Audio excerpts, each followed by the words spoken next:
하나님의 말씀 마태복음 22장 1절로 14절 말씀입니다.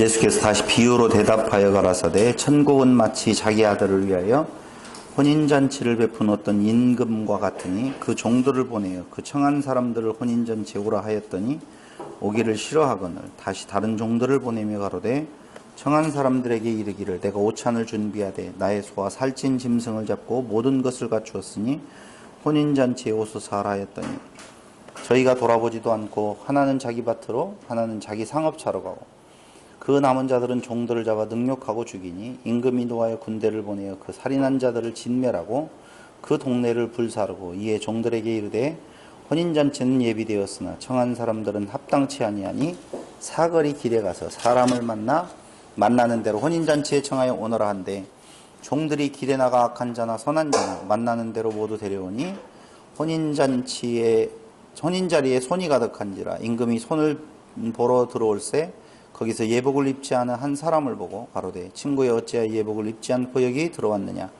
하니 저가 유구문이언을 임금이 사환들에게 말하되 그 수족을 결박하여 바깥 어두움에 내어 던지라 거기서 슬피 울며 이를 갈미 있으리라 하니라. 청함을 받은 자는 많되 택함을 입은 자는 적으니라. 아멘. 오늘 난해성경 구절 몇 번째인지는 잘 모르겠습니다만은 아무튼 추석을 앞두고 요 마태복음 22장의 말씀을 같이 상고해보고 싶은 내용은 이게 바로 천국에 대한 비유를 설명하시는 내용, 상당히 중요한 부분이 좀 있다는 것이죠. 어디가 배터리 갖다 드렸네. 그래도 아는 분이 빨리 확인 새롭게 해야 되겠네.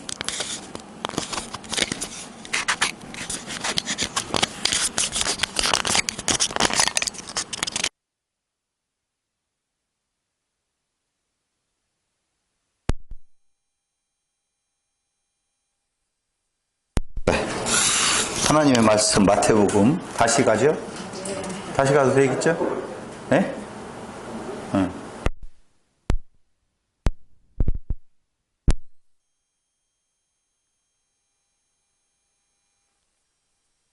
비유로 대답하여 가라사대 천국은 마치 자기 아들을 위하여 혼인잔치를 베푼 어떤 임금과 같으니 그 종들을 보내어 그 청한 사람들을 혼인잔치에 오라 하였더니 오기를 싫어하거늘 다시 다른 종들을 보내며 가로되 청한 사람들에게 이르기를 내가 오찬을 준비하되 나의 소와 살찐 짐승을 잡고 모든 것을 갖추었으니 혼인잔치에 오소서 하라 하였더니 저희가 돌아보지도 않고 하나는 자기 밭으로 하나는 자기 상업차로 가고 그 남은 자들은 종들을 잡아 능욕하고 죽이니 임금이 도하여 군대를 보내어 그 살인한 자들을 진멸하고 그 동네를 불사르고 이에 종들에게 이르되 혼인잔치는 예비되었으나 청한 사람들은 합당치 아니하니 사거리 길에 가서 사람을 만나는 대로 혼인잔치에 청하여 오너라 한데 종들이 길에 나가 악한 자나 선한 자나 만나는 대로 모두 데려오니 혼인자리에 손이 가득한지라 임금이 손을 보려 들어올새 거기서 예복을 입지 않은 한 사람을 보고 가로되 친구여 어찌하여 예복을 입지 않고 여기 들어왔느냐 하니 저가 유구문이언을 임금이 사환들에게 말하되 그 수족을 결박하여 바깥 어두움에 내어 던지라 거기서 슬피 울며 이를 갈미 있으리라 하니라. 청함을 받은 자는 많되 택함을 입은 자는 적으니라. 아멘. 천국에 대한 비유를 예수님께서 여러 가지 부분을 예를 들어서 설명을 해주고 있는 내용 중에 혼인잔치의 비유를 통해서 천국을 설명하는 부분입니다. 여기에서 제일 중요하게 사람들이 생각하는 것은 예복을 입지 않는 자의 퇴출, 그 부분이죠. 아마 예복을 입지 않았기 때문에 퇴출당했다라고. 그래서 천국을 가려면 어떻게 해야 된다? 예복을 입어야 된다. 예복은 세마포다. 세마포는 성도의 옳은 행실이다. 어디에 나와 있죠? 요한계시록 19장에 나와 있죠? 잔치에는 왜 오기 싫어하는 거죠? 네? 잔치에는 왜 오기 싫어하는 거죠? 질문이 너무 빨랐어요. 요한계시록 19장 8절에 보면 세마포, 성도의 옳은 행실. 예복이 세마포라는 것은 다 인정해요. 뭐 어떤 자들이든지 예복 믿고 하라. 그 예복은 뭐다? 세마포다. 세마포는 요한계시록 19장 8절에 의하면 성도의 옳은 행실이다. 그러므로 예수를 믿는다라고 해서 끝나는 것이 아니라 그 내용의 근거가 뭐예요? 오늘 청함을 받은 자는 많되 택함을 입은 자는 적으니라. 그러니까 청함을 받았다, 예수를 지금 믿는다라고 말을 거의 하지만 잔치집에 들어와 있잖아요. 맞잖아요. 지금 들어왔는데 그 안에서 쫓겨난 자가 있다는 것이죠. 그 쫓겨난 자는 청함을 받았대 어떤 자다? 택함 받지 못한 존재다라고 이야기를 하면서 잔치집에 와서 떡집, 베들레헴, 교회 와서 끝까지 참여하려면 세마포를 입고 참여해야 되고, 세마포는 성도의 옳은 행실이니 예수 믿고 똑바로 살아라. 그게 천국 가는 길이다. 그 이상의 설명을 들어본 적 있으면 이야기해 주세요.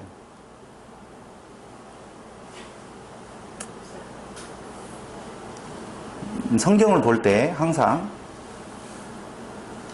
그 어떤 구절에 대한 내용만 딱 떼어서 보면 해독이 어렵고 오해할 소지가 많다라고 말씀을 드렸었습니다.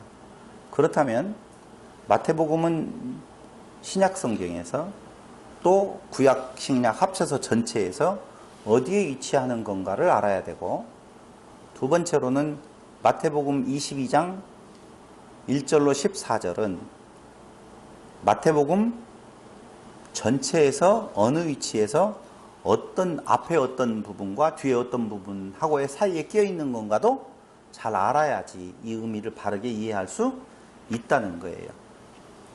그래서 이번에 이 마태복음 22장을 연구를 하면서 인터넷에 들어가서 제가 유튜브를 통하여 22장을 강론한 몇 분 목사님들의 강론을 듣는 중에 신천지에서 그 강사라고 하는, 교육 강사라고 하는 사람이 그 강의한 내용을 제가 들어봤습니다.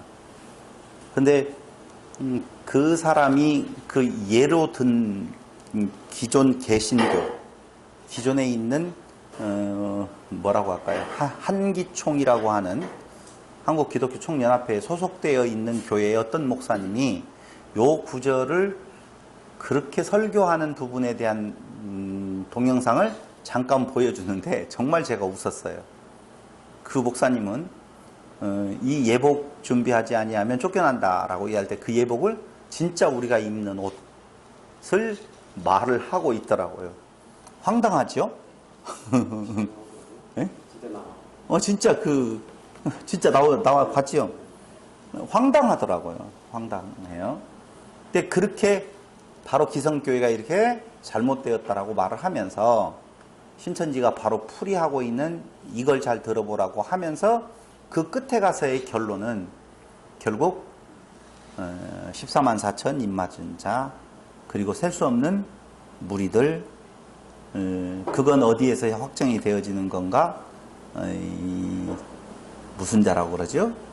이만희 총회장이라고 하는 분을 뭔 자라고 하는 부분하고 연결시켜서 풀어가는 내용을 보고 제가 실소를 금치 못했습니다. 왜 우리는 정말 어이없게도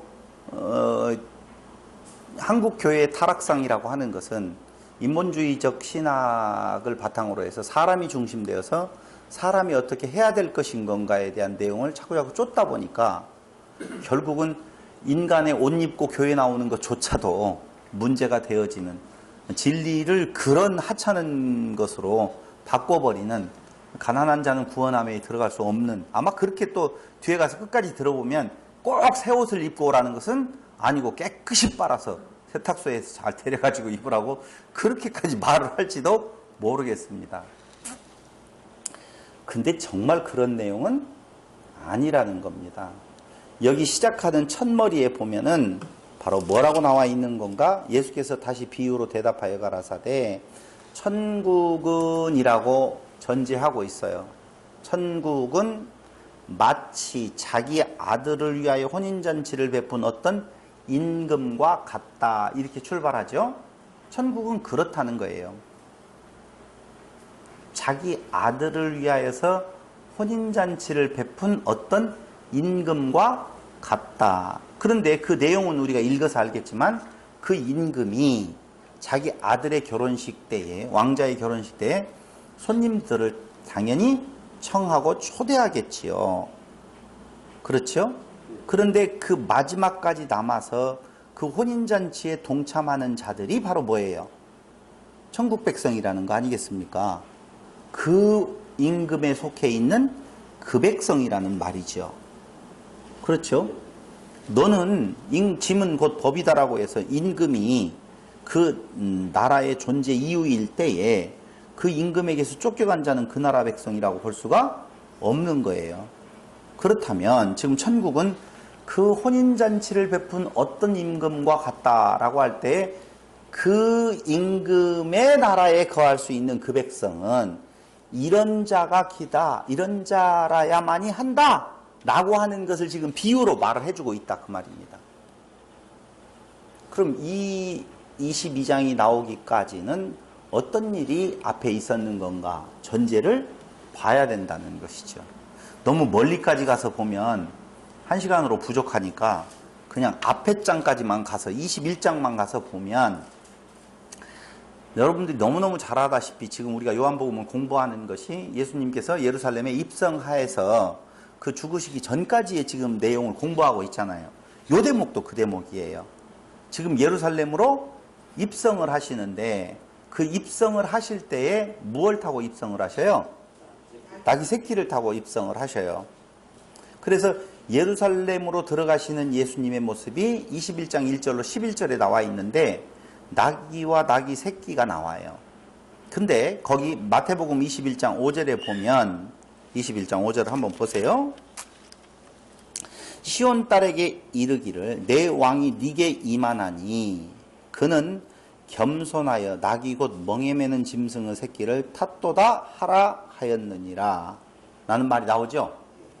이 말이 어디에 이미 나와 있느냐 하면은 어디에 나와 있어요?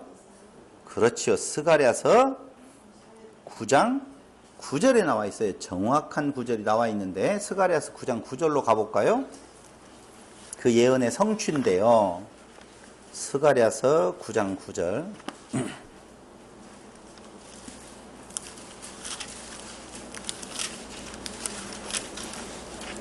같이 한번 읽어볼까요? 시작. 시온을 따라 크게 기뻐할지어다. 예루살렘에 따라 즐거이 부를지어다. 보라, 내 왕이 내게 임하나니 그는 공의로우며 구원을 베풀며 겸손하여서 나귀를 타나니 나귀의 작은 것 곧 나귀 새끼니라.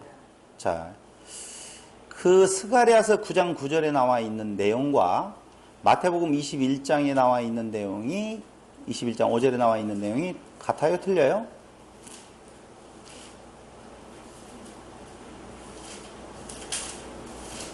같아요? 틀려요? 같아요? 달라요? 어떻게 다르죠?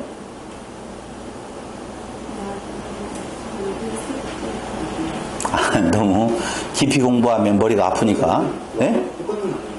똑같이 보이죠? 저를 보시고 이제 스가랴서에는 겸손하여 나귀를 타나니 나귀의 작은 것 곧 나귀 새끼니라 이렇게 나와요. 그런데 마태복음 21장 5절에서는 거기 한 단어가 더 붙는데요. 그게 멍에 매는 이라는 단어가 붙는다는 거예요. 멍에 매는. 이 말이 무슨 말이냐면 이스라엘 백성들은 스가랴서 9장 9절을 잘 알겠죠? 엄청나게 잘합니다. 그러므로 그들이 기다리고 있는 정치적 메시아는 무엇을 타고 온다고 생각을 하느냐? 나귀를 타고 온다고. 스가랴서 나귀 타고 온다고 그랬어요. 새끼 나귀 타고 온다고, 나귀 새끼 타고 온다고 나와 있어요. 그걸 알아요. 그러니까 예수님께서 나귀 새끼를 타고 들어간다라고 해서 우습게 볼 자가 있다 없다? 없어요.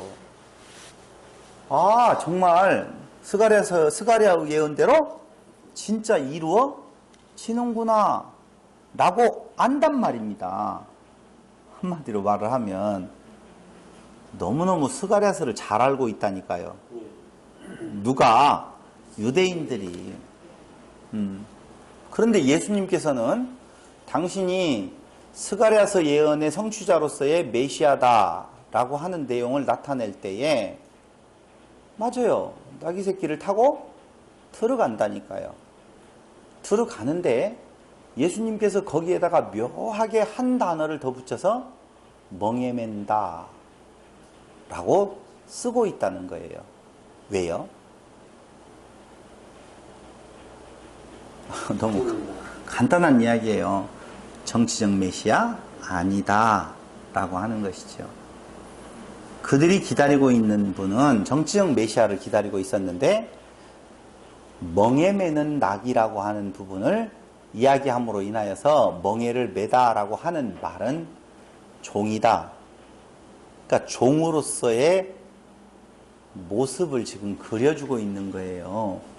왕으로서의 모습이 아니라니까요. 그들이 기다리고 있는 로마를 무너뜨리고 그곳에 유대 나라를 세울 정치적인 왕이 아니라 나는 멍에 매는 자다 라고 하는 것을 간접적으로 지금 선포하는 것이 21장 몇 절?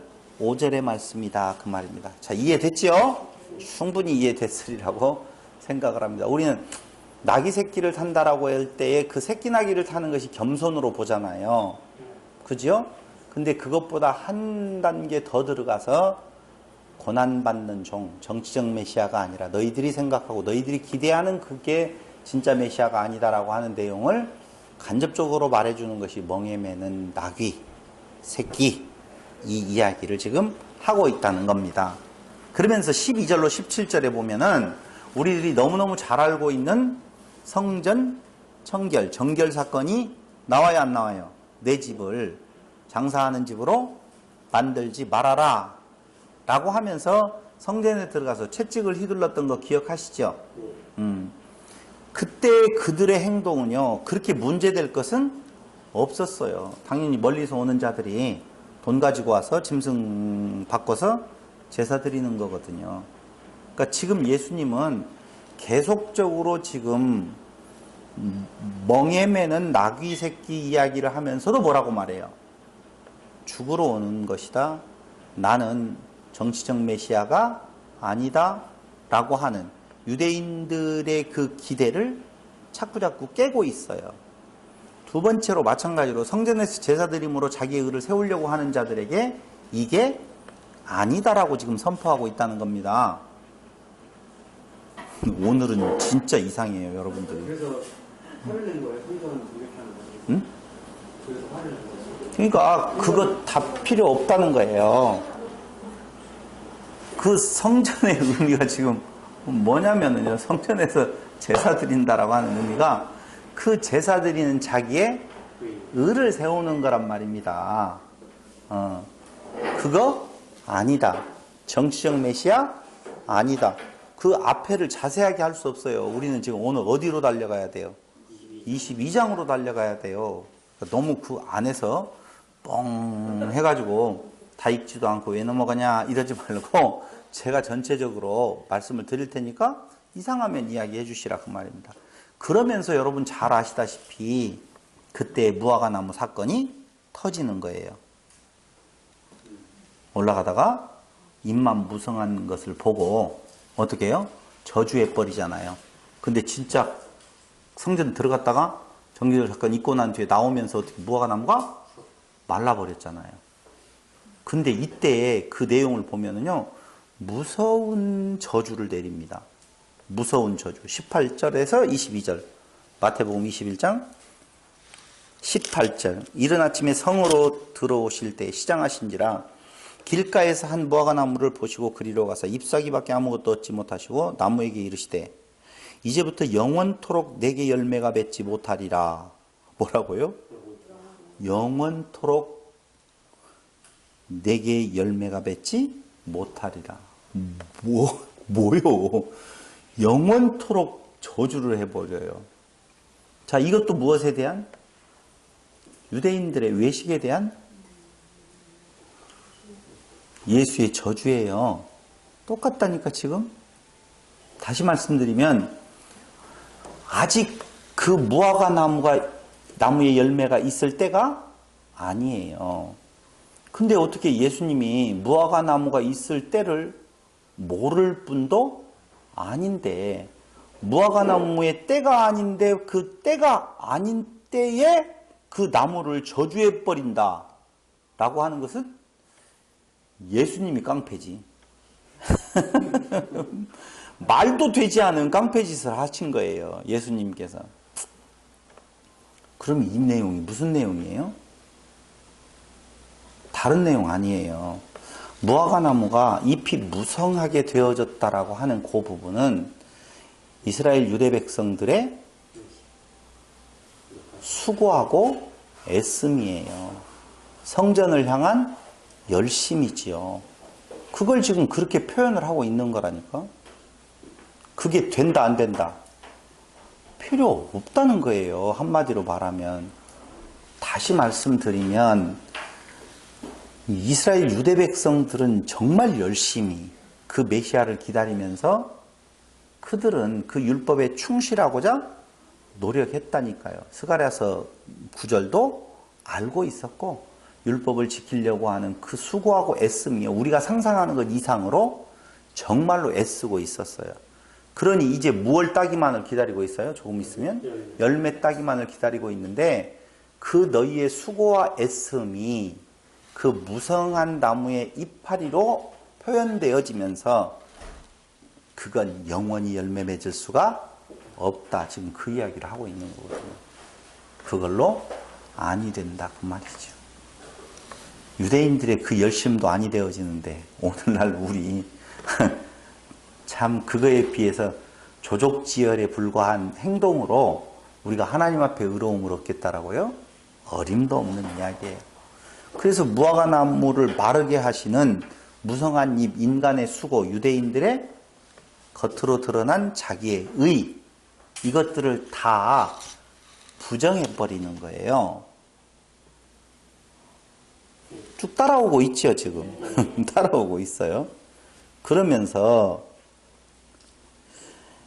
23절로 32절에서 예수의 권세에 대한 내용을 말을 하면서 33절로 46절에 포도원 농부의 비유가 나옵니다. 포도원 농부의 비유 뭔 말인지 아시지요? 한 집주인이 포도원을 만들고 울타리를 치고 집자는 구유를 파고 왕대를 짓고 농부들에게 새로 주고 타국에 갔는데 이제 추수할 때가 가까이 와서 실과를 받으고 종들을 보내요. 종들은 잡아 하나는 때리고 죽이고 돌로 쳤다. 그러면은 주인은 아들을 보내야 돼요? 안 보내야 돼요? 안 보내야 되죠. 장군을 보내든지 봐줘. 칼 들고 가서 군사를 보내든지 해야지 아들을 보내면 어떻게 되어져요? 근데 그 뒤에 뭐라고 말해요? 내 아들은 공경하리라 하였더니 라고 하니까 또 이 말을 듣고 주인이 안 착각했어요. 이 말은 논리예요. 논리. 진짜는 죽일 줄 알아요? 몰라요? 알아요. 종들을 죽였는데 또 보냈는데 또 죽이잖아요. 아들 보내면 당연히 죽일 줄 알아요. 그런데도 아버지는 주인은 보내는 거예요. 그게 누구예요? 예수님이세요. 왜 죽여요? 내 것이라는 거예요, 소유가. 그 열매가 내 것인데 왜 빼앗아 가려고 하느냐 이거죠. 내 것이다 그 말. 내 것이 없으면 종우 자세에 있으면 죽일 리가 없지요, 당연히. 같은 이야기를 한다니까. 정치적 메시아로 시작되어지는 그 이어지는 모든 내용들은 바로 유대인들의 이스라엘의 육적 이스라엘의 그 예수님께서 말씀하셨던 외식하는 부분, 독사의 자식이라고 말하는 부분들에 대한 내용을 지금 잘 설명해 주고 있는 거예요. 됐어요? 그러면서 45절을 봐봐요, 이제. 우리가 잘 알고 있는 말은 예수께서 너희가 성경에 건축자들을 버린 돌이 모퉁이의 머릿돌 이거 잘 알고 있지만 저는 지금 22장을 보기 위해서 45절에 보세요. 21장 다 같이 시작. 대제사장들과 바리새인들이 예수 비유를 듣고 자기들을 가리켜 말씀하시는 줄 알고. 그러니까 예수님께서 지금까지 하신 이야기들이 다 누구를 가리킨다? 누구? 대제사장과 바리새인들. 특히 대제사장과 바리새인들로 대표해서 말하고 있는 이스라엘. 지금 이야기를 하고 있는 거예요. 잡고자 하나 무리를 무서워하니 이는 저희가 예수를 선지자로 알미었더라. 몰랐어요, 지금. 그렇죠? 대제사장과 바리새인들 그리고 유대인들이 지금 뿔나 있어요. 그때에 예수께서 다시 비유로 대답하여 가라사대 그 하신 이야기가 천국은 마치 자기 아들을 위하여 혼인잔치 이 비유를 지금 들고 있다는 거예요. 그럼 이 비유를 들 때에 관련되어진 인물들은 대제사장들과 바리새인들이죠. 유대인들을 향한 지금 말씀을 메시지를 계속 전하고 있다 이렇게 아시면 돼요. 그걸 소재로 해서 지금 전하고 있다 그 말이에요. 그러므로 혼인잔치의 비유로 천국에 대하여 말씀을 하시는데 천국은 아들을 위한 혼인잔치를 베푼 어떤 임금과 같다 그렇게 이야기를 해요. 그런데 자세한 내용을 보니까 거기 간과해서는 안 될 내용이 있어요. 처음에 어떤 자가 있다는 거예요? 청함을 받은 자들이 있다는 거예요. 미리 청한 자가 있다는 거예요.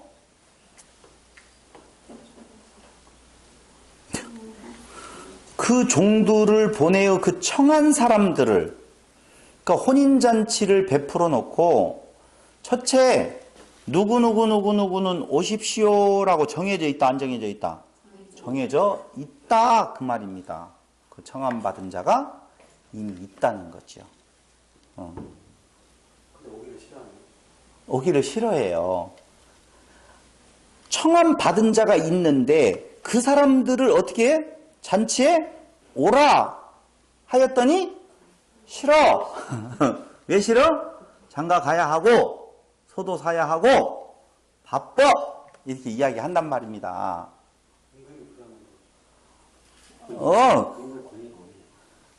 그러니까 잘 보세요. 여러분 저를 보세요. 앞에 계속 흐르고 있는 논리가 있어요. 논리가 있는데 그건 자기 것이라는 것이 있다는 거죠. 자기 것. 내 것이 있다니까요. 내 것이 있는데 그걸 빼앗기는 걸 싫어해요. 죽기보다도. 혼인잔치에 가면 소도 사야 하고 장가도 가야 하고 또 뭐 또 해야 된다고? 밭도 갈아야 되고 이것은 내 걸 키워가는 건데 그 시간에 혼인잔치에 가서 있으면 내 걸 커가요 안 커가요? 안 커간다니까. 나는 마이너스예요. 내 것이 없으면 가는 거지요 당연히. 다른 병행구절 이게 다른 복음서에서는 뭐 또 해야 된다고? 뭐 또 사야 하고 바쁘다라고 해서 못 가잖아요.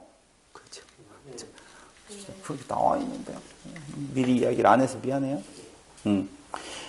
그런데 거기 보세요. 혼인잔치에 오라 했더니 오기를 싫어하거든. 다시 다른 종들을 보내며 가로되 청한 사람들에게 이르기를 내가 오찬을 준비하되 나의 소와 살찐 짐승을 잡고 모든 것을 갖추었으니 혼인잔치에 오소서 하라 하였더니 그 뒤에 이제 아까 소도 사야 하고 뭐 상업차로 가고 이런 말이 나오네요. 어쨌든 임금이 오라고 했는데 가기 싫어. 두 번째 또 오라고 했는데 자기 것에 대한 챙김이라고 바빠. 그래서 가기 싫어. 두 번째는 왜 싫은 줄 아세요? 거기에? 그 싫은 이유가 나와 있어요. 나와 있어요. 싫은 이유가. 다른 종들을 보내요. 거기 나오죠? 다른 종들을 보내며 가로되 청한 사람들에게 이르기를 내가 오찬을 준비하되 나의 소와 살찐 짐승을 잡고 모든 것을 갖추었으니 혼인잔치에 오소서 하라 하였더니 저희가 돌아보지도 않고 하나는 자기 밭으로 하나는 자기 상업차로 그 남은 자들은 종들을 잡아 능욕하고 죽였다. 그렇게 나옵니다. 뭐해서 안 가고 싶었을까요?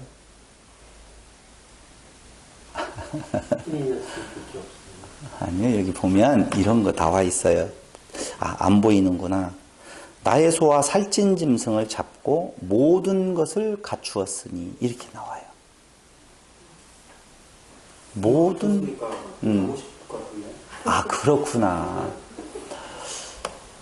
박덕용 집사님은 남의 결혼식에 갈 때 허접하게 가고 싶어요? 깔끔하게 차려입고 가고 싶어요? 깔끔하게 하고 차려입고 싶죠. 왜 깔끔하게 하고 싶어요?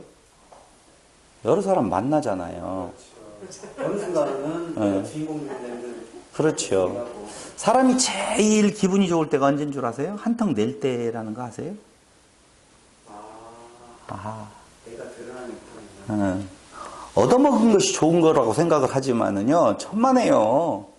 내가 살 수 있으면 얼마나 좋은지 몰라요. 내가 쏠게! 아, 이때 끝내주는 거야. 아, 기분. 내가 쏠게 할 수 없는 형편이라서 내가 쪽팔리지. 내가 쏠게! 이걸 만날 때마다. 그래서 어떤 사람은 자기는 욕심이 없대요. 딱 하나 소원이 있다면, 누구하고 밥을 먹든 어떤 밥을 먹든 자기가 밥 먹을 때마다 돈을 내는 정도만 돈이 있었으면 좋겠다라고 이야기를 해요. 무지막지한 교만이죠. 그러니까 임금의 잔치이기 때문에 더 가기 싫은 거예요. 왜? 모든 것이 다 갖추어져 있어요. 어떤 학자는 말하기를 유대인들의 그 혼인잔치에는 예복이 다 준비되어 있다고 말하는데 사실은 그러지 않을 거예요.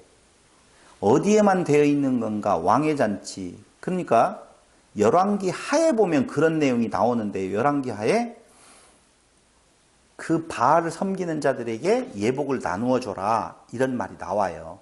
그 말이 뭔 말이냐면 예복이 이미 잔치 예복이 준비되어 있는 부분이 있어요. 그러니까 왕의 혼인잔치까지 되어지면 뭐가 준비되어 있다? 예복이 다 준비되어 있다. 근데 여기는 예복뿐만 아니라 살찐 소와 짐승 그 모든 것들이 다 준비되어 있다고 말하거든요. 가지고 오지 말라는 거예요. 천국은 무엇인가 가지고 올 필요가 없어요. 인간들 거 다 필요 없어요. 오직 뭐만 입고 와요? 세마포만 입고 와요. 근데 그 세마포를 준비되어 있어서 다 나누어 준다는 미리 이야기를 해서 싱거워져 버렸어요. 아주 그냥 아이고. 시작이 천국은 그렇게 시작하네요. 예. 천국은 예. 천국은 다른 거 필요 없어요. 혼인잔치가 이루어지면 예수 신랑이고 교회 그 신부가 되어졌었을 때에 우리 거라고 하는 것이 아무것도 필요가 없어요. 맞아요. 맞아요.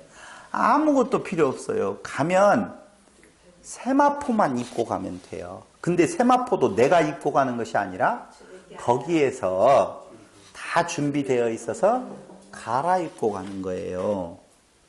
그러니 이스라엘의 백성들, 특히 앞에 있었던 대제사장들과 바리새인들은 그 왕의 혼인잔치, 아들의 혼인잔치에 가봐야 자기를 내세울 거 없다는 거예요. 그래서 가기 싫어해요. 그러니까 청함받은 자가 누구예요? 이스라엘이에요. 청함을 받았는데 그들은 택한 백성이 아니기 때문에 택한 백성 아니다라는 말은 버린 자라는 말이죠. 버린 자들은 버린 자가 누구냐면 독사의 자식이고 독사 자식 위에는 누가 있어요? 독사가 있고 독사 앞에는 누가 있어요? 아담과 하와가 있어요. 그래서 그 독사의 유혹을 받고 아담과 하와가 자기 선악이 생긴다. 자기 것이 있게 되어지거든요. 그 모습이 지금 거꾸로 와서 자기의 존재를 드러내는 것이 삶의 의미예요. 자기의 존재가 드러나는 것이 바로 정치적 메시아를 통해서 자기가 한번 뜨는 거거든요. 다 지금 그런 내용이라니까.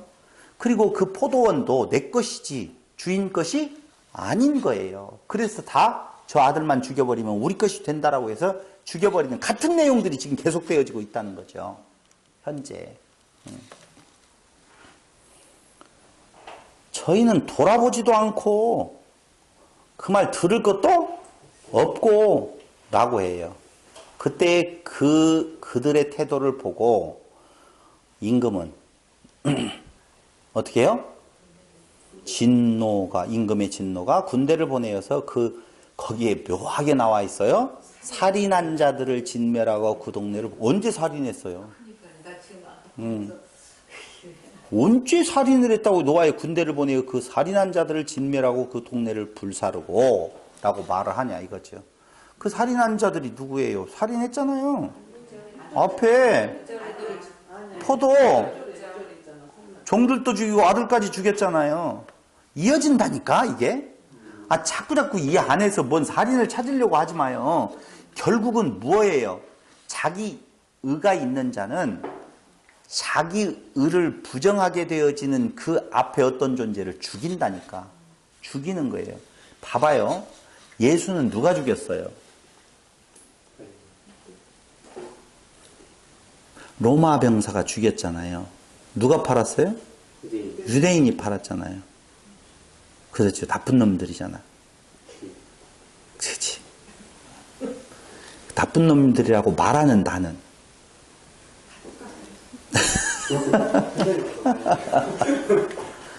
그러니까 누가 예수를 죽이냐, 누가 하나님의 아들을 죽이느냐 하면은 어떤 자가 죽인다고요? 그래요. 내 의가 있는 자가 그 의 때문에 죽인단 말입니다. 그러므로 예수는 그 유대인, 그 로마 병정이 죽인 것이 아니라 우리가 죽인 거예요. 우리가 죽이고 있다니까. 지금도 죽이고 있어요. 계속. 날마다 죽노라. 그러니까 우리의 날마다 죽음은 그리스도께서 내 안에서 그리스도 함께 죽는 거예요. 그것이. 그래서 그 살인한 자들을 어떻게 알아? 진멸하고 그 동네를 불사르고. 그럼 우리도 불사르게 되어진다. 그래서 은혜라니까. 구원한 자는. 똑같은 자인데 나는 그 자들과 똑같은 자라니까. 그런데 내가 구원의 소망을 가질 수 있는 것은 무엇로 말미암아? 은혜로 말미암아 되어지는 거예요. 여기 지금 넘어갈 때 잘 알아들어야 돼요. 왜냐하면 뒤에 가서 계시록 19장 8절을 통하여서 세마포 홍도에 오른 행실이라고 할 때 그 옳다라고 하는 것이 윤리와 도덕적인 옳음인 줄로 그렇게 해석해서 말을 한다니까요. 그렇게 조금 이따 이야기할게요. 지금 여기에서 말하지 아니하고. 그런 다음에 이에 종들에게 이르되 이제 진멸했어요. 자, 유대인 없어졌어요? 안 없어졌어요? 없어졌어요. 이제 특별히 청함을 받은 자, 미리 청함을 받은 자들의 존재 개념이 없어졌다니까요. 없어졌는데 그때 임금은 종들에게 이르되 혼인잔치는 예비되었으나 이미 혼인잔치는 예비되어 있어요. 그건 뭐 예비되어 있어요. 청한 사람들은 합당치 아니하니. 그럼 합당치 아니하다라는 말은 합당한 자가 있다는 거 아니에요. 누가 합당한 자예요? 예복을 입은 자가. 예복은 뭐예요? 세마포예요. 세마포는 성도의 옳은 행실이에요. 그러니까 잘 살아야지. 이쪽으로 가면 또 삼천포로 또 가는 거고. 또 가는 거고. 자, 사거리 길에 가서 사람을 만나는 대로 혼인잔치에 청하여 오너라 한대.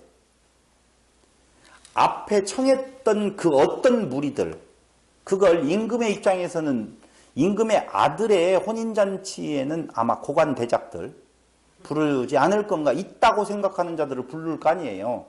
근데 고관 대작들이 다 죽음을 당하게 되죠. 죽음을 당하게 되죠. 죽임을 당하게 된다라고 하니까 이 땅에서 죽음을 당하는 것이 아니에요. 죽을 자들은 이 땅에서는 도리어 물에 살려준다라고 말씀을 드렸잖아요. 혼인잔치에 청하여 오너라 하는데 두 번째 청하는 무리들이 있는데 종들이 길에 나가 악한 자나 선한 자나 만나는 대로 모두 데려오니 악한 자, 선한 자의 개념이 무슨 개념으로 이야기를 하고 있는 건가? 조건 없다는 거예요. 조건 없어요. 누가 악한 자고 누가 선한 자예요. 지금 이스라엘, 유대, 그리고 헬라 상관이 있다 없다? 없다는 거예요. 상관없어요. 여기 안에는 다 포함되어 있어요. 모든 자들이 다 포함되어 있어요. 만나는 대로 모두 데려오니 혼인자리에 손이 가득한지라. 이때 임금이 나와 보는 거예요. 손님들이 많이 왔나? 하고 나와 보는데 거기서 예복을 입지 않은 한 사람을 보고 가로되 친구여 어찌하여 예복을 입지 않고 여기 들어왔느냐라고 하지요. 왜 예복을 입지 않고 들어왔느냐? 그러면 한 사람 입지 않는 사람 뭐라고 대답해야 돼요? 네? 다시 입을게요. 하는가 뭐 해야 될 거 아니에요. 근데 참 중요한 내용이 나오는데 그 구절에를 문법적으로 그 쓰임 문법적으로 들어가서 보면 굉장히 이상한 말이 나와요. 어찌하여 예복을 입지 않고 여기 들어왔느냐라고 할 때 그 사람이 뭐라고 말하냐면 유구무원이다 이렇게 말해요. 입은 있는데 말이 없어요. 왜 말을 못할까요? 왜 말을 못했을까요? 아 잘못했구나 이렇게 알아서 옷을 입어야 되는 건가? 아 입어야 되는데 안 입었구나. 자기가 말이 안 되니까 내가 조용히 해버려야지. 안 지키지 않은. 아니요. 여기에 보면 피모라고 하는 단어가 쓰여지는데 유구먼이라고 하는 그 부분에 헬라어 단어는 피모라는 거예요. 근데 이 피모라는 말을 풀어보면 재갈을 물리다, 침묵시키다, 망을 씌우다, 다시 말하면 능동태가 아니라 수동태예요. 지가 말을 못하는 것이 아니라 말이 있는데 말을 안 해버리는 거, 기분 나빠서 말을 안 한다든가 삐져서 말을 안 한다든가 그런 것이 아니라 그렇게 말하는 자가 말도 못하게 재갈을 물려버렸어요. 말 못하게 되다. 말 못하게 누가? 임금이 막아버렸어요. 그러니까 변명 있다 없다? 없다는 거예요. 너 왜 예복 안 입고 왔어? 변명해봐가 아니에요. 너 왜 예복을 안 입었어? 그걸로 정죄예요. 재갈을 물려서 할 말 없는 거예요. 정확해요. 이건 피모라고 하는 단어는 재갈을 물리다, 침묵시키다, 망을 씌우다, 말 못하게 하다 이런 말이라니까 수동태로. 아 그런 거 없어요. 그냥 정죄해버린 거라니까. 근데 목사님 여기서는 친구여라는 표현은 어떤? 그냥 의미 없어요. 그때 그러면 전혀 의미 없어요. 친구여라고 호칭이에요. 그냥 일반 부를 때. 자네는 왜 예복을 안 입었는가? 각시를 해서 하면 안 되겠지. 누구라도 자네는 왜 예복을 안 입었는가? 그것 자체가 어떻게 해요? 그냥 정죄예요. 그게. 심판이라고. 그렇게 해도 돼요. 그게. 예복. 법이 딱 정해져 있어요. 그럼 이렇게 말할 수 있어요. 지금 이는 고관 대작이 아니라 일반 백성이라고 본다든가 이방 백성이라고 본다든가 아무라도 데리고 오라고 했으니까 그럴 수 있어요. 그 법도를 모를 수 있잖아요. 예복을 주는 대로 입고 갈아입고 들어가야 된다는 것을 모를 수도 있단 말이에요. 상상을 해보건대 그 상상은 별로 틀린 것은 아니에요. 뭐 엉뚱한 상상은 아니라니까. 아 제가 그런 법을 몰랐는데 어디에서 옷 전 예복이 없어서 못 입고 왔는데요. 예복도 주는 건가요? 아 죄송합니다. 제가 깜빡 잘 몰라서 그랬어요. 나가서 갈아입고 올게요. 이런 변명거리가 있다 없다? 없다. 우리 부분에 대한 내용으로 보면 아 그때 이순신 장군이 예수 알았으면 믿을 수 있었지 않냐. 그런 거 없다니까요. 그런 변명 자체가 천국은. 변명을 둘러댈 만한 그 말은 그 예복이 네 것이라고 보면 그러겠죠. 왜 입고 왔느냐 안 입고 왔느냐. 근데 나누어 주는 자가 안 줬어요. 냉정하게 말을 하면 두 번째로는요. 나누어 줬는데 나는 그 똑같은 그런 거 싫고 내가 지금 입고 온 옷이 너무 화려뻑적지근하니 나 그냥 들어갈 거야. 1번이겠어요? 2번이겠어요? 2번. 왜? 자기 자기가 드러낼 수 항상 상상컨대 2번일 확률이 높지요. 네. 그걸 어떻게 알 수 있느냐라고 하면 일을 간다라고 하는 데서 알 수가 있어요. 분하죠. 뭐야?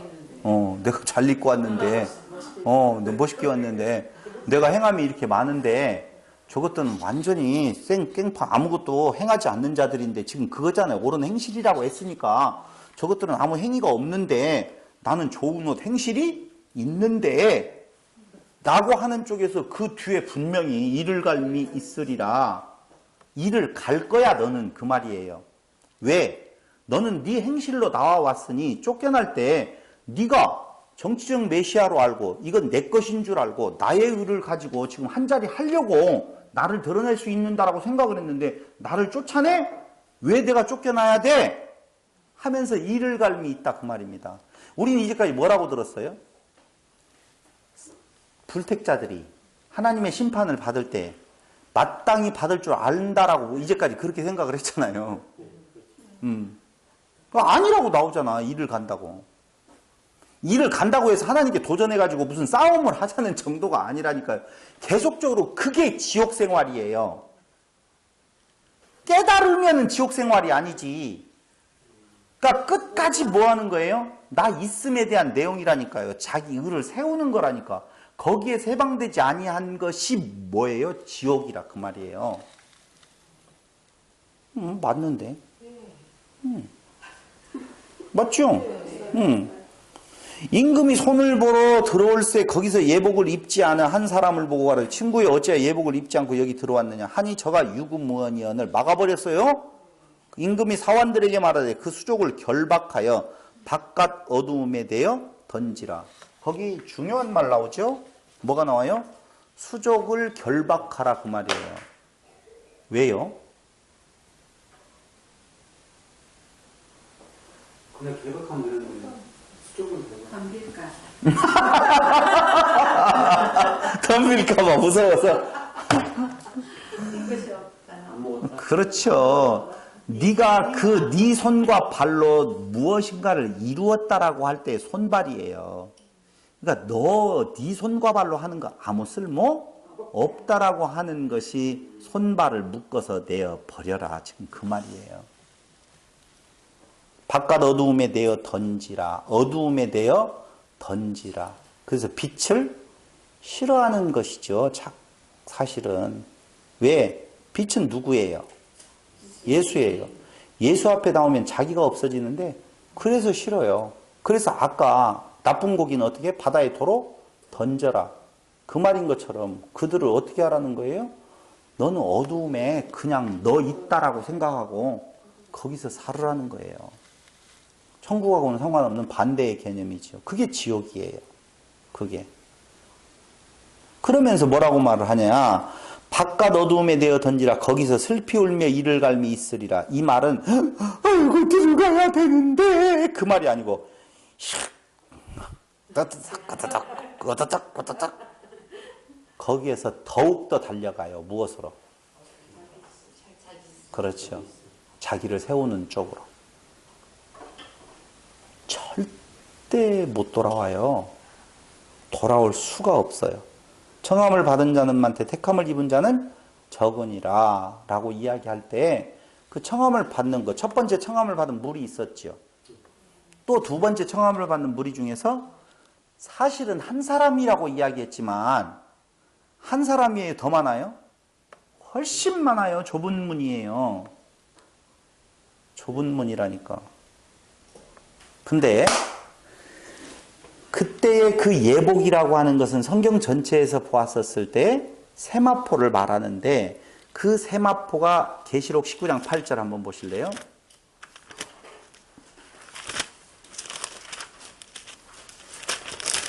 (19장 8절) 그에게 허락하사 빛나고 깨끗한 세마포를 입게 하셨은즉 나오잖아요.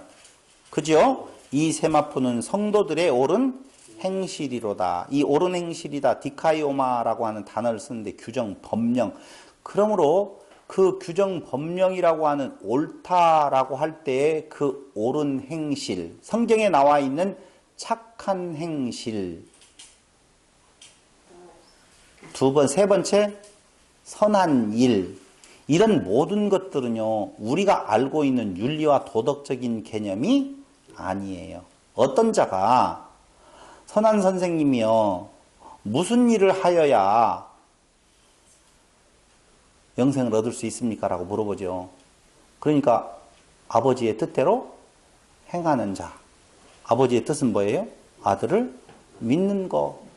그것밖에는 없어요.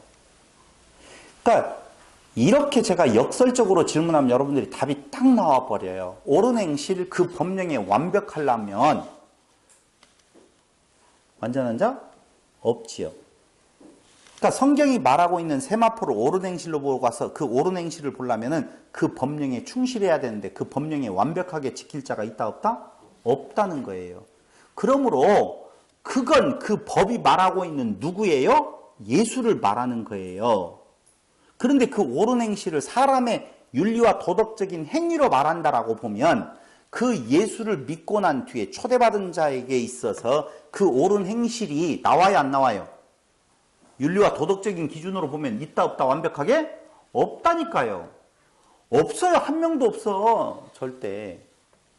없다니까. 제가 알려드릴게요. 그럼. 마리아와 마르다가 있잖아요.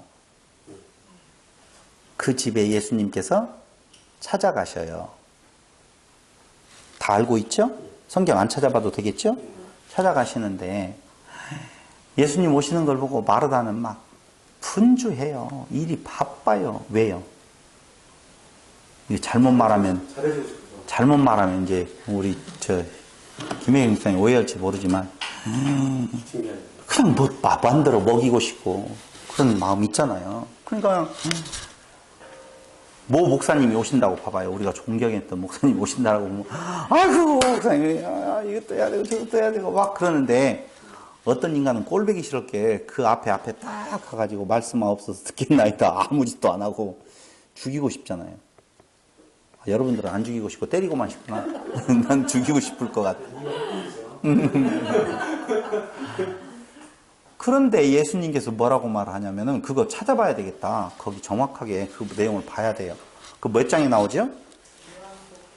요한복음에 나오던가요? 마리아와 마리다가 우리가 그래요? 마르다 찾아봐요. 거시기에 그 휴대폰에서 선구지 검색기에서 마르다 찾으면 금방 나올걸요? 선구 검색기. 요한복음 30, 몇 장이냐? 11장? 아니야. 그건 아니고. 요한복음에는 안 나왔던 걸로 알고 있어요. 요한복음 11장 아니에요? 11장 아니에요. 그건 죽은 나사로에 대한 이야기고 또 다른 것이 나와요. 요한복음 말고 다른 복음서. 그거 찾았죠? 예? 네?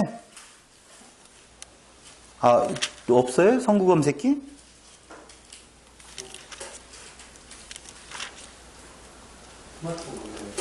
지금 하고 있어요, 지금.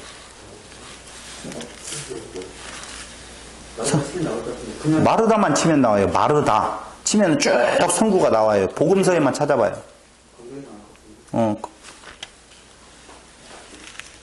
내가 지금 이 앞에서 찾으려고 하니까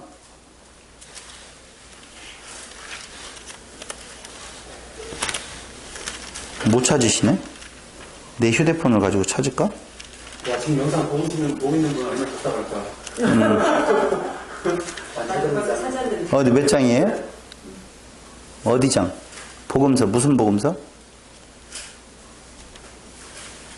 벌써 찾았다고 해놓고는 그게 아니고요. 영상을 보고 있는 분 누구? 누가 보고? 마르다만 세우면 된다고. 예?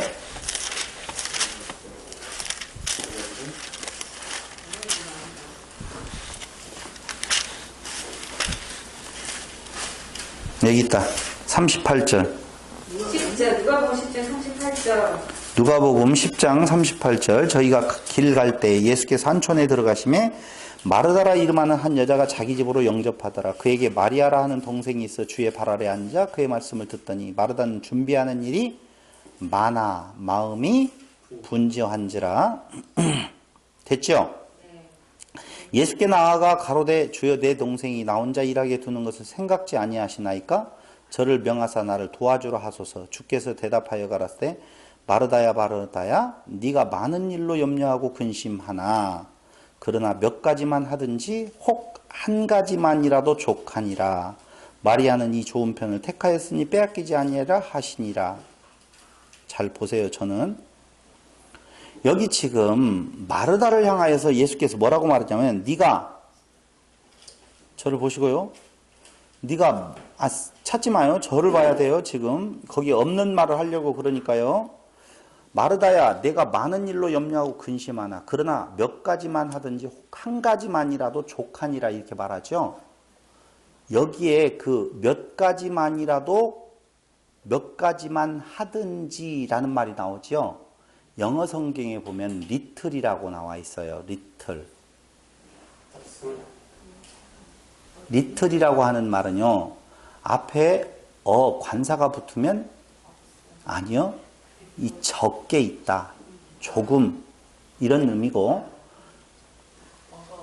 관사가 안 붙고 리틀이면 없다라고 하는 쪽에 방점이 찍혀지는데요. 그런데 관사가 붙지 아니하고 리틀을 쓰기는 쓰는데 뒤에 셀 수 있는 명사가 나오면 조금 있다라는 뜻이 되어져요.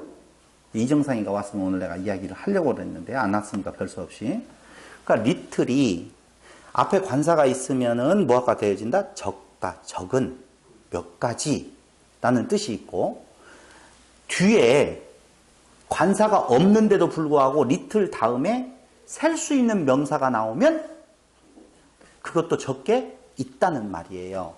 적다는 것의 관점인데 리틀의 앞에 관사가 없고 뒤에 셀 수 있는 것이 아닌 셀 수 없는 명사가 나오면 뭐가 된다고요? 없다라고 하는 거예요. 그러니까 지금 몇 가지의 일이라고 할 때 일은 셀 수 있어요? 없어요? 없어요. 어떤 개수를 말하는 것이 아니란 말입니다. 이해됐죠? 그러니까 지금 이 번역은 조금 문제가 있어요. 몇 가지만 하는 것이 아니라 아무것도 하지 말든지 혹 하려면 뭐만 해라?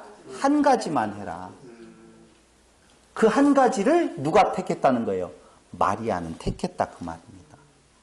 예수님께서 그 집에 먹으러 가겠어요? 말씀을 전하러 가겠어요? 말씀을 전하러 가요. 그러니까 가는 목적이 말씀을 전하러 갔으니 거기에 있는 사람은 그 목적에 부합되는 말씀만 들으면 되는데 너는 너무 많은 일로 분주해. 그러니까 그런 거 다 필요 없어. 안 해도 돼. 하지 마. 너의 의 없어. 오직 한 가지 말씀 듣는 거, 그 목적, 그 예수 거기에 집중하면 되는 거야. 지금 그 말이거든요. 왜 갑자기 이 말을 했어요?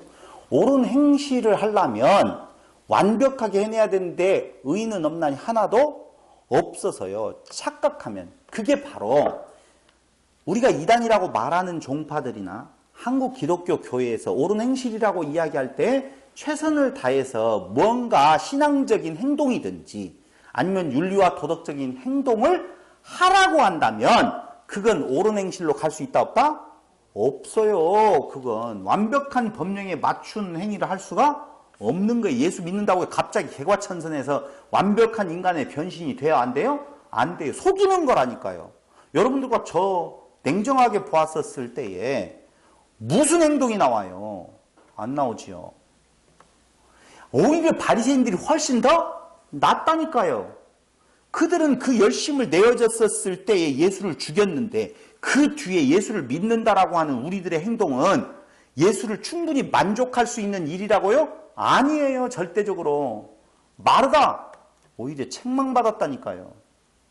아무것도 할 필요 없음이 맞아요. 나 없어요. 나는 은총만이 필요한 자예요. 예수님 당신만이에요. 라고 하는 마리아가 훨씬 더 부합한 자라니까. 부합한 자예요.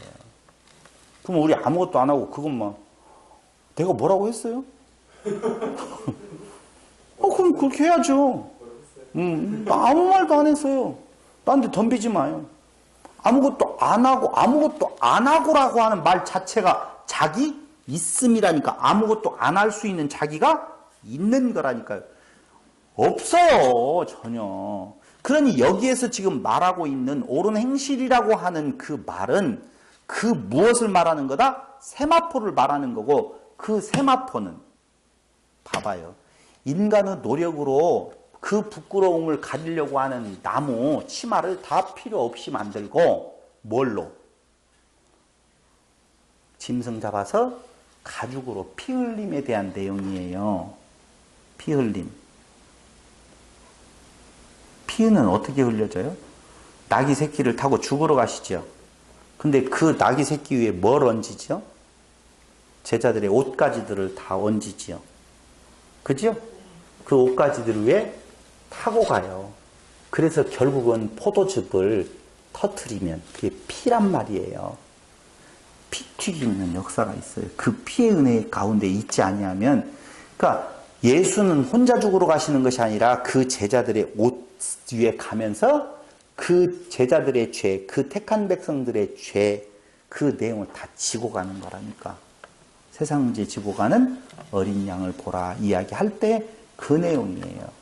그래서 정확하게 맞아요. 옳은 행실, 착한 행실, 선한 일이라고 하는 것은 우리 인간들이 그 외적으로 행하는 어떤 것을 말하는 것이 아니라 오직 핏값으로 우리에게 주어진 그 세마포, 그 예수의 뭐예요? 가죽, 옷, 그걸 말한다니까요. 그런데 그걸 부정해버리는 그 임금의 행위가 괘씸하다는 거죠. 내가 이 정도로 더 예쁘고 좋은 옷을 입고 왔으면, 그러니까 우리들은 다 그거 아니에요. 나올 때도 그냥 나오지 말고, 그건 정말 말도 되지도 않는 이야기지만 돈을 데려가지고 빳빳하게 만들어서 정성을 다 해가지고 가지고 말도 안 돼요. 진짜 말도 안 돼요. 계좌로 성공하는 사람은 안 되겠다. 응? 계좌로 성공하는 사람은 안 돼. 겨자로 성공? 계좌. 은행. 계좌로? 송금한 사람. 썰렁했다 갑자기. 이게 뭔 말인가 했어요. 여러분, 어려운 난해 구절이 아닌데도 불구하고 이게 어렵게 되어졌던 이유 딱 한 가지밖에 없어요. 그건 인본주의. 인간 중심에서 내가 어떻게 해야만이 되는 건가. 그 임금의 그 혼인잔치에 참여하려고 보면 인간은 무엇을 해야지 할 수가 있지? 그래서 어떤 선한 일을 하여야, 이렇게 물어보는 인간의 모습이 결국은 임금이 모든 것을 다 갖추었다고 앞에 다 나와 있어요. 혼인잔치에 필요한 거 있어요? 없어요? 없어요. 옷 입고 가는 것이 무슨 뭐 대단한 일이라고, 그거 대단한 일이지만 그 의미 없다니까요. 그 옷은 오직 그곳에 맞는 옷, 그 세마포는 사실은 우리는 흰옷 입은 무리들이 나오니까 흰옷이라고 생각을 하잖아요. 흰 것, 백색, 깨끗한 것, 좋은 것, 우리가 착하게 사는 것 이렇게 생각하잖아요. 사실은 그 세마포는 무슨 옷이에요? 붉은 옷이라니까. 핏빛에 물들어진. 그래서 어떻게 되어지는 거예요? 지성소에 가서 제단에 피가 뿌려지잖아요. 그 피에 의해서 안에 있는 것들이 안 보이는 거예요. 뭐 만났단지, 쌍난 지팡이, 돌판, 이런 것들은 다 불순종의 상징이거든요. 그런 것들이 피로 가려지니, 그것이 피로 옷 입혀지니 부끄러움을 가리는 것이라 그 말입니다. 그것이 옳은 행실이라 그 말입니다. 성도의 옳은 행실, 오직 누구만? 십자가에 피로 물드신 예수님만 붙잡는 것 외에 다른 의복 필요 있다 없다? 없다는 거예요. 그런데 거기에다가 예수님이 그렇게 부정했었던 또 행실을 갖다 더하라고 하면, 예수님 죽음 헛것, 예수님은 사라지고 누구만 살아나? 그 안에서 또 다른 의를 행하는 자기만 드러나게 되어져 있다는 거예요. 예수 싫어요? 좋아요? 싫어요. 그래서 예수는 없어지고 인간의 행하는 의가 그 사람, 그 공동체, 그 조직 안에 또다시 키워져 가면 그게 뭐예요? 그 조직의 수장은 돈 벌지. 왜? 최선을 다해서 옷 입고 오라고 하는데, 아니 정말 웃기지도 않지. 이 옷 입고 오라고 말하는 인간도, 그것도 덜 떨어진 인간 중에 한치, 그 목사라고 할 것도 없고, 그건 목 졸라 죽음을 당해야 되는, 그 말이나 되는 이야기예요. 근데 그거 말고 거기에다가 네 행위를 더하라고요? 제정신이 있는 사람이라고 보면은요, 내 행위를 더할 수 있다 없다? 없다. 가면 갈수록 우리는 그 안에 그 바울의 고백처럼 더 많은 죄에 대한 모습을 내가 발견하기 때문에 내 옳은 행실로 주 앞에 나아갑니다. 임금님의 혼인잔치에 나갑니다라고 감히 말할 수조차도 없지요. 근데 뻔뻔해지라는 거예요. 뻔뻔해져라. 네 옳은 행실이다. 그러면 유대인들은 그 행위를 못했고 우리는 행해서 가요? 너희가 바리새인들보다 더 낫지 못하면 천국에 갈 수 있어요? 없어요? 없다고 말하잖아요. 누가 있어요? 한 명도 없어요. 아무도. 누구라고 한들 그 율법을 완전하게 지켜서 그 윤리와 도덕을 완전하게 행하여서 그 하나님의 혼인잔치, 아들의 혼인잔치에 갈 자가 없다는 거예요. 혼인잔치에 들어가니까 아들의 혼인잔치에 객석으로 참여하는 것도 아니에요. 사실은 뭐예요? 신부예요. 신부로. 근데 그 신부가 입을 옷은 못 밖에요. 세마포밖에 없다는 것입니다. 그 안에서의 진정한 안식을 누리시는 성도 여러분들, 그리고 제가 되기를 바라면서 말씀 마칩니다. 혹시 질문 있으면 해주세요.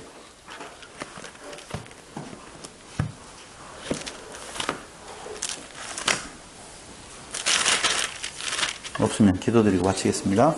고마우신 아버지 하나님, 은혜와 사랑을 진실로 감사드립니다. 하나님께서 우리를 의의 없는 자로 깨달아 알게 하셔서 은혜 안에 거하게 하시니 진실로 감사드립니다. 이 은혜 안에 살게 하여 주시기를 예수님의 이름으로 기도드립니다. 아멘.